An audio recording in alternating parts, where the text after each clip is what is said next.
You are welcome to yet another episode of HN What's Your Say? The #1 listening show, where we discuss real issues with real people like you. We are still featuring R. Kelly.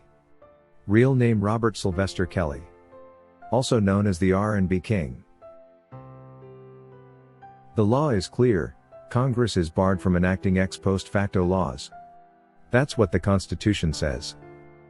Ex post facto literally meaning after the fact refers to laws that criminalize actions retroactively, increase punishments for acts already committed, or that revive prosecutions that have already expired under the statute of limitations.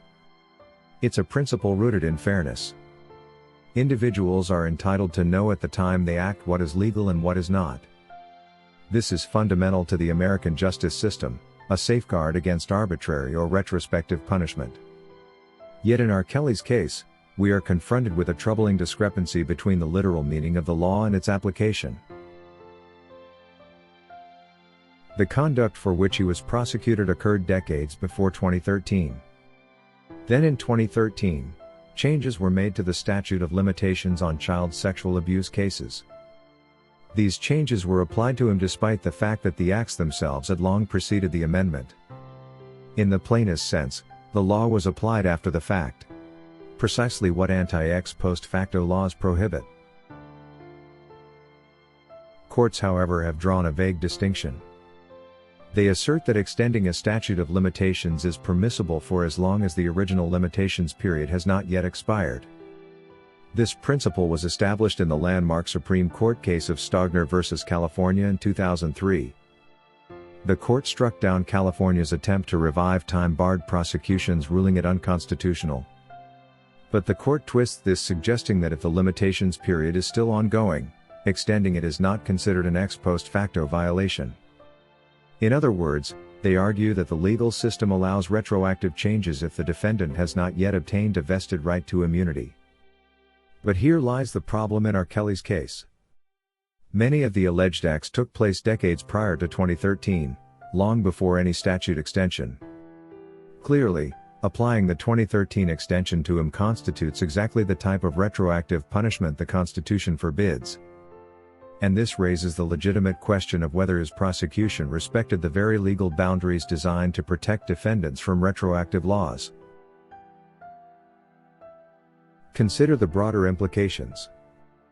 The term ex post facto is supposed to protect citizens from government overreach, guaranteeing that laws do not punish people for actions taken in a time when those actions were legal or adequately time-barred. Yet here, the government and the courts interpret the law in a way that benefits the prosecution, creating a loophole where statutes of limitations can be extended selectively, even if the acts occurred long before the amendment. This is not an abstract technicality, it directly affects a person's right to a fair and predictable legal process. It appears in practice that the government chooses how to interpret retroactive laws for convenience. The principle of fairness that the ex post facto clause was designed to protect becomes subordinate to prosecutorial strategy. In R. Kelly's situation, the law that is supposed to prevent retroactive punishment was stretched to encompass decades-old allegations, undermining the core purpose of the constitutional safeguard. The Supreme Court has recognized this tension. The vague distinction between R. Kelly's situation and Stogner's has been exploited to allow the government to claim a law is not retroactive if there's any argument that the limitations period had not fully vested, even in cases where the original conduct happened decades ago. So technically, while there is claim that the letter of the law is followed, its spirit of protecting individuals from retroactive criminal exposure is ignored. This distinction between literal and practical application becomes critical in R. Kelly's defense. He faced charges for conduct that by any measure predated the 2013 statute change. If the previous limitations period had indeed expired by the time he was indicted, then the government applied a law retroactively in direct violation of the ex post facto clause. And even if the government claims the limitations were still running due to technicalities like tolling or delayed reporting, it raises a serious question about whether the law was applied to secure a conviction rather than uphold justice.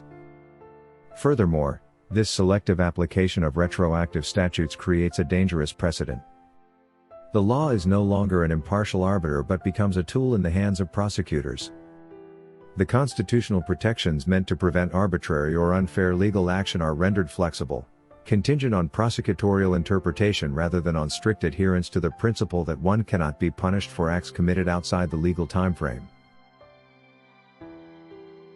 It is also essential to recognize the disparity between the literal meaning of ex post facto and its constitutional interpretation. While the term literally means after the fact, the courts narrowly interpret it to allow some retroactive changes, claiming the defendant has not yet acquired a vested right. This interpretation benefits the government and disadvantages defendants, creating an appearance, if not the reality, of selective enforcement. In effect, the government is able to extend legal liability for decades-old conduct while maintaining a veneer of constitutional compliance. R. Kelly's case exemplifies this issue. His alleged conduct spanning decades came under legal scrutiny only after changes to the statute of limitations. The timing raises serious questions about fairness and due process. Is it just to hold someone accountable under laws that did not exist or could not have applied when the conduct occurred? The ex post facto clause was meant to prevent precisely this scenario. To stop retroactive punishment and ensure that justice is predictable and fair. By applying the 2013 statute changes to R. Kelly, the legal system allowed the government to sidestep the protective measures the Constitution put in place. It appears in practical terms that the law's intent to shield citizens from retroactive criminal liability was subordinated to the government's interest in prosecuting high-profile cases. This selective application undermines confidence in the impartiality of the legal system and raises serious concerns about constitutional overreach. Courts attempted to defend this approach by arguing that extending an unexpired statute of limitations is not retroactive in the technical sense. Yet for someone facing decades-old allegations, the effect is indistinguishable from retroactive punishment. The defendant is forced to defend against claims for which under the original limitations period, there would have been legal immunity. The distinction between literal legality and practical fairness becomes blurred. This is not simply a matter of technical legal argument, it strikes at the heart of due process.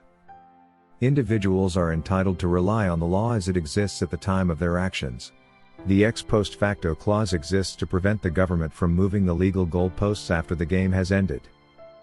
By extending statutes of limitations retroactively to include decades-old acts, the government effectively rewrites the rules, imposing liability where none existed before.